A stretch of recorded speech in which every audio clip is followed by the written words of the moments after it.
Hi hello. ഇന്നത്തെ ടോപ്പിക്കും നമ്മുടെ രേണുസുതിയെക്കുറിച്ച് തന്നെയാണ്. നമ്മുടെ രേണുസുതി, നമ്മുടെ കുറച്ച് പേരുടെ രേണുസുതി പറയാതിരിക്കാൻ പറ്റില്ലല്ലോ. രേഷ്മ തങ്കച്ചൻ അമ്മ എന്ന പ്രസ്ഥാനത്തിന് വിപരീതപദമായി പ്രവർത്തിക്കുന്ന ഒരു ലേഡി കൂടിയാണെന്ന് ഞാൻ പറയുള്ളൂ. ഞാൻ കഴിഞ്ഞ വീഡിയോയിൽ ഞാൻ പറഞ്ഞായിരുന്നു, സ്വന്തം കുഞ്ഞിൻ്റെ പ്രസവിച്ച രണ്ട് കുഞ്ഞുങ്ങളുണ്ട്. ഒന്ന് വേറൊരു അമ്മ പ്രസവിച്ചതാണ്, സ്വന്തം ഭർത്താവിൻ്റെ ആണെങ്കിൽ പോലും വേറൊരു അമ്മ പ്രസവിച്ചതാണ്. പക്ഷേ ഇത് സ്വന്തമായിട്ട് പ്രസവിച്ച സ്വന്തം കുഞ്ഞിൻ്റെ ബർത്ത് ഡേറ്റ് ഓർക്കാത്ത നല്ലൊരു അമ്മയുടെ വിപരീത പദത്തിന് അനുയോജ്യമായിട്ടുള്ള ഒരമ്മയാണ്. അപ്പോൾ ആ അമ്മയെക്കുറിച്ചാണ് എനിക്കിപ്പോൾ പറയാനുള്ളത്. മാതൃസ്നേഹത്തെക്കുറിച്ച് വാതോരാതെ നമ്മുടെ ബിഗ് ബോസിൽ സംസാരിക്കുന്നുണ്ട്. കേട്ടപ്പോൾ ശരിക്കും പറഞ്ഞാൽ പുച്ഛം തോന്നുക. മാതൃസ്നേഹത്തെക്കുറിച്ച് അവർ സംസാരിക്കുന്ന കേൾക്കുമ്പോൾ എനിക്ക് അവരുടെ ടോപ്പിക്ക് എനിക്കടുത്ത് സംസാരിക്കുന്നത് തീരെ ഇഷ്ടമല്ലാതിരുന്നതാണ്. പക്ഷേ അവരാണ് എന്നെ അവരുടെ ടോപ്പിക്കിലേക്ക് വലിച്ചഴിച്ചത്. എന്നുവെച്ചാൽ അവരുടെ ആ പ്രവൃത്തികളാണ്. ഫിറോസിക്ക, ഇവർക്ക് വീട് വെച്ച് കൊടുത്ത ഫിറോസിക്ക ഒരു വീഡിയോ ഇപ്പോൾ അപ്ലോഡ് ചെയ്തിട്ടുണ്ടായിരുന്നു. നമ്മുടെ ഇവർക്ക് മുമ്പത്തെ സീസണിലും ബിഗ് ബോസിൽ വന്ന ഒരു കണ്ടസ്റ്റൻ്റ് ഇട്ട ഒരു ഓഡിയോ പുറത്തേക്ക് ഇട്ടായിരുന്നല്ലോ. എല്ലാ ചാനലുകാരും അത് ഇട്ടായിരുന്നു. അതെടുത്ത് ഞാനും ഷെയർ ചെയ്തിട്ടുണ്ടായിരുന്നു എൻ്റെ വീഡിയോയിലേക്ക്. അപ്പോൾ ഹനാൻ എന്നാണ് അവരുടെ പേര്.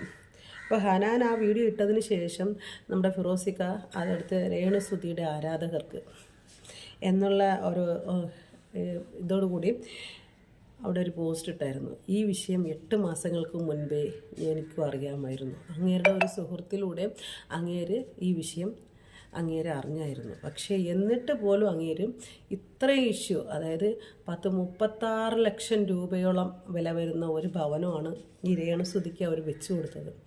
36 ലക്ഷം പോയിട്ട് ഒരു 6 ലക്ഷം രൂപ എടുത്തിട്ട് സ്വന്തമായിട്ട് ഒരു ഷെഡ് സ്വന്തമായിട്ട് പണിയാൻ നിനക്കോ ആസ്വദിച്ചേട്ടനോ ഇതുവരെയും കഴിഞ്ഞിട്ടില്ലല്ലോ.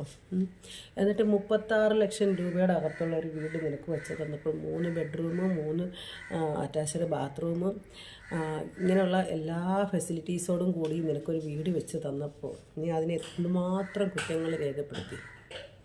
എന്നിട്ട് പോലും അവർ നിന്നെ ഈ കാര്യങ്ങൾ ഇത്രയും വലിയൊരു കാര്യം അറിഞ്ഞിരുന്നിട്ട് പോലും അവരുടെ സ്വഭാവത്തിൻ്റെ മാന്യതയാണ് അവർ കാത്തത്. അവരത് പുറത്ത് വിട്ടിട്ടില്ലായിരുന്നു. ഇപ്പോൾ പുറത്ത് വിടാൻ അതിൻ്റെ വോയിസ് സഹിതം പുറത്തേക്ക് വന്നതിന് ശേഷമാണ് ഈ വിഷയം 8 മാസങ്ങൾക്ക് മുമ്പ് നമുക്ക് അറിയുന്ന കാര്യമാണെന്ന് മാത്രമേ അവർ വെളിപ്പെടുത്തിയിട്ടുള്ളൂ. അങ്ങനെയുള്ള മനുഷ്യരെയാണ് നീ ഈ വലിച്ചു കീറിയത്. നിനക്കൊരു സഹായം ചെയ്ത് തന്നിട്ട് പോലും നീ വലിച്ചു കീറിയത്. കഷ്ടം തന്നെ. രേണുവെന്ന് വിളിക്കാൻ ഈ 35 ലക്ഷം രൂപ 35 ലക്ഷം രൂപയെന്ന് പറയുമ്പോൾ തന്നെ നമുക്കൊക്കെ എന്താ പറയുക, നമ്മളൊക്കെ കുറേ കഷ്ടപ്പെടണം കേട്ടോ. 35 ലക്ഷം രൂപയെന്ന് പറയുമ്പോൾ ഞാൻ സുധിച്ചേട്ടനെ കുറ്റം പറയുന്നതല്ല. സുധിച്ചേട്ടൻ എന്തുമാത്രം ഓടി എന്തുമാത്രം കഷ്ടപ്പെട്ടിട്ടുണ്ട്. അങ്ങേരുടെ കലകളൊക്കെ വെച്ചിട്ട് അങ്ങനെ ഒരുപാട് കഷ്ടപ്പെട്ട് ജീവിച്ചൊരു മനുഷ്യനാണ്. എന്നിട്ട് പോലും അങ്ങേർക്ക് 35 ലക്ഷം രൂപ പോയിട്ട് അതിൻ്റെ 10% പോലും സ്വന്തമായിട്ടുണ്ടാക്കിയ ഒരു ഭവനം വെക്കാൻ അങ്ങേർക്ക് ഇതുവരെ സാധിച്ചിട്ടില്ല.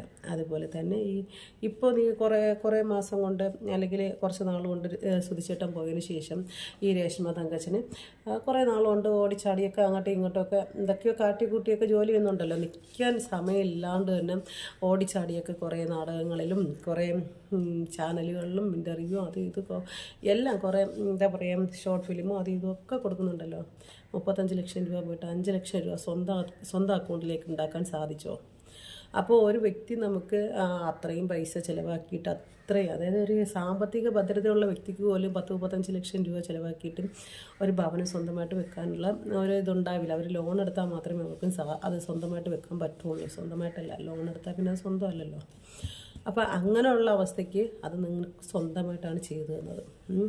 നിനക്കൊരു ലോണിൻ്റെ ഒരു സഹായം പോലും ഇല്ലാണ്ട് അത് അവർ നിനക്ക് നല്ല വൃത്തിയായിട്ടുള്ള രീതിക്ക് ചെയ്തു തന്നപ്പോൾ അതിനെപ്പോലും കുറ്റങ്ങൾ കണ്ടുപിടിച്ച് സോഷ്യൽ മീഡിയയിൽ ഭയങ്കര വാക്ചാതുര്യത്തോടു കൂടി സംസാരിച്ചൊരു വ്യക്തിയാണ് ഈ രേഷ്മ തങ്കച്ചൻ. ഇപ്പോൾ ബിഗ് ബോസിൽ മാതൃസ്നേഹത്തെക്കുറിച്ച് സംസാരിക്കുന്നുണ്ട്. ഈ മാതൃസ്നേഹത്തെക്കുറിച്ച് സംസാരിച്ചപ്പോൾ തന്നെ ഏതോ ഒരു സോഷ്യൽ മീഡിയക്കാർ ആ കൊച്ചിനെ എടുത്തോട്ടെ, എനിക്ക് അവരുടെ പേരറിയാത്തതുകൊണ്ടാണ്, വേറെ ഒന്നും കൊണ്ടല്ല, അവർ ആ കൊച്ചിനെ നിനക്ക് സമയമില്ല എന്നുണ്ടെങ്കിൽ ഞാൻ നോക്കിക്കോട്ടെ എന്ന് പറഞ്ഞു എടുത്തോടി എന്ന് പറഞ്ഞൊരു വ്യക്തിയാണ്. സ്വന്തം കൊച്ചിൻ്റെ ബർത്ത് ഡേറ്റ് ഓർക്കാത്തൊരു വ്യക്തിയാണ്. അപ്പോൾ മാതൃസ്നേഹത്തെക്കുറിച്ച് പറയണ്ട കേട്ടോ.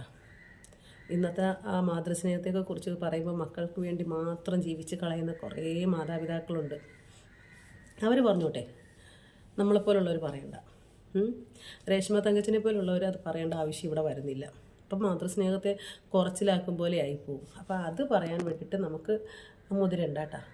പിന്നെ ഹനാനിപ്പോൾ വെളിപ്പെടുത്തിയ ഈ വോയിസ് ചെറിയൊരു കേസൊന്നുമല്ല. 10-25, അതായത് ഈ രേഷ്മ തങ്കച്ചൻ തന്നെ പറയുന്ന വയസ്സ് വെച്ച് നോക്കിയാലും രേഷ്മ തങ്കച്ചന് 35 വയസ്സുണ്ട്. 25 വയസ്സുള്ള ഒരു ചെറുക്കനുമായിട്ടാണ് ബന്ധപ്പെടലിലൂടെ ഒരു കൊച്ചിനെ വയറ്റിലാവുകയും ആ കൊച്ചിനെ കൊണ്ടുപോയി അബോർട്ട് ചെയ്യാനും പോയേക്കണത്. അപ്പോൾ അത് വലിയ ചെറിയൊരു കേസൊന്നുമല്ല. പുള്ളിക്കാരി ഇനി ബിഗ് ബോസിൽ നിന്ന് ഇറങ്ങിയതിന് ശേഷം എന്തൊക്കെയാണ് ഇവിടെ അതിനെക്കുറിച്ചൊന്നും നമ്മളിപ്പോഴേ സംസാരിക്കേണ്ട. എന്തായാലും മരുന്നെടുത്ത് വെച്ച് കാണാം. ഓക്കെ, അപ്പോൾ നമുക്ക് അതുവരെയും വെയിറ്റ് ചെയ്യാം. എല്ലാവരും വോട്ടിട്ട് ജയിപ്പിച്ചേക്ക് കേട്ടാ.